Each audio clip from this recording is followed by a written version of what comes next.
好，这里马上提出来，所以这里平方减16x加15。好，接下来怎么做？你回答我。3照写是不是2个相乘？是不是 x？ 所以15的话是谁？是不是1跟15？3跟5。好，你觉得怎样才可以变16？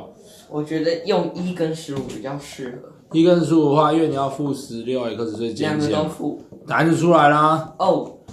就3秒钟求答案啊！那你为什么每次都要拖这么久嘞？来继续。